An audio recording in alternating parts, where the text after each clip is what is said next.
Dear friends, knee pain के कई कारण होते हैं, लेकिन जो सबसे कॉमन कारणों की बात की जाए तो उसमें एक तो एजिंग वाला जो दर्द होता है, जोड़ घिसने वाला दर्द, जिसको कि हम कॉमनली ऑस्टियोआर्थराइटिस कहते हैं, ये एजिंग के साथ होता है। दूसरा होता है कि यंग लोगों में, खिलाड़ी खासकर लोगों में कोई चोट लग जाती है घुटने की, जिसमें घुटने के लिगामेंट्स या मेनिस्कस या कार्टिलेज में इंजरी आ जाती है, तो ये भी एक बड़ा एक इंपॉर्टेंट कॉज है यंग पॉपुलेशन में। तीसरा क्या है कि रूमेटॉइड जैसे ऑटोइम्यून और गठिया जिसको हम कहते हैं, गठिया के रोग का दर्द होता है जिसमें जोड़ों में स्वेलिंग आ जाती है, और इसमें ना केवल घुटना बल्कि और भी जोड़ जैसे छोटी उंगलियां, उनके जोड़ भी इन्वॉल्व हो सकते हैं। और चौथा एक कॉमन कॉज है किसी भी रीजन से इन्फेक्शन, चाहे वो सर्जरी के बाद की इन्फेक्शन है या किसी और रीजन से इन्फेक्शन है। तो ब्रॉडली ये चार कारण है, और भी कई कारण होते हैं, लेकिन ब्रॉडली जो हम प्रैक्टिकली देखते हैं ये चार। अब इसमें सभी चीजों का इलाज उसके रीजंस और उसकी एज और activity level of the patients पे डिपेंड है। जैसे ऑस्टियोआर्थराइटिस है, ऑस्टियोआर्थराइटिस यूजुअली 45-50 साल के बाद सब में थोड़ा बहुत शुरू हो जाता है। तो जब ये दर्द होता है तो शुरू में आदमी थोड़ी सी अगर स्ट्रेंथनिंग एक्सरसाइजेस का प्रोग्राम रख ले और थोड़े लाइट मेडिकेशन ले ले तो इनसे ठीक हो सकता है स्ट्रेंथनिंग एक्सरसाइज। अगर स्टेज और आगे बढ़ जाती है तो आजकल नए इंजेक्शंस आ रहे हैं, जिसमें पीआरपी का इंजेक्शन है,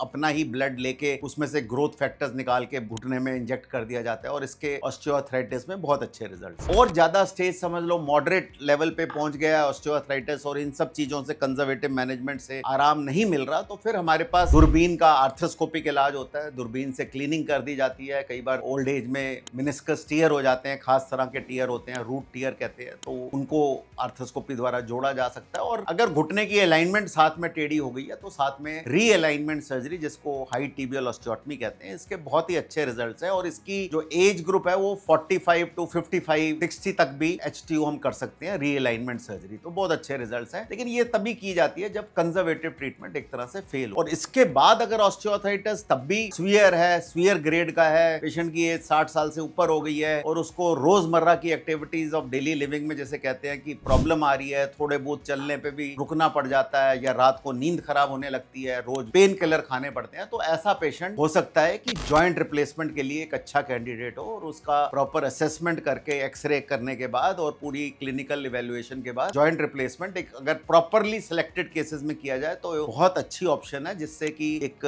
परमानेंट टाइप का पेन रिलीफ रहता है। 15-20 साल आराम से नी रिप्लेसमेंट के बाद कट जाता है। तो ये तो हो गया ऑस्टियोआर्थराइटिस। दूसरी कैटेगरी जो है, जो खासकर यंग पॉपुलेशन में होती है, खासकर स्पोर्ट्समैन में होती है, वो होती है घुटने की अंदरूनी चोटें। अंदरूनी चोटों में जो सबसे कॉमन है एसीएल लिगामेंट है, जो घुटने को जोड़ता है, उसकी चोट हो सकती है, या दो घुटनों में ये जो मेनिस्कस होता है, एक कुशन का काम करता है, इसकी चोट हो सकती है, या कार्टिलेज की चोट हो सकती है। तो यूजुअली जब यंग एज में चोट होती है तो उसमें खिलाड़ी को भी ये होता है कि मेरे को जल्दी से जल्दी वापस गेम्स में पहुंचना है। और अगर उसका जैसे लिगामेंट टूट गया या मेनिस्कस टूट गया तो आजकल जो आर्थ्रोस्कोपिक ट्रीटमेंट है उस द्वारा मेनिस्कस का रिपेयर हो जाता है। आजकल बड़ी एडवांस डिवाइसेस, जिनको हम ऑल इनसाइड डिवाइसेस कहते हैं, उनसे मेनिस्कस रिपेयर हो जाती है। लिगामेंट अगर एसीएल टूटता है तो उसकी सर्जरी होके बहुत ही अच्छे रिजल्ट्स हैं कि लिगामेंट ही नया बना दिया जाता है और साथ में इंटरनल ब्रेसिंग होती है, फर्दर स्ट्रेंथ ऐड करती है। इसी तरह अगर साइड के लिगामेंट्स जो हैं MCL, LCL टूट जाते हैं तो उनको भी अगर साथ में ACL वगैरह है तो उसकी भी फिर सर्जिकल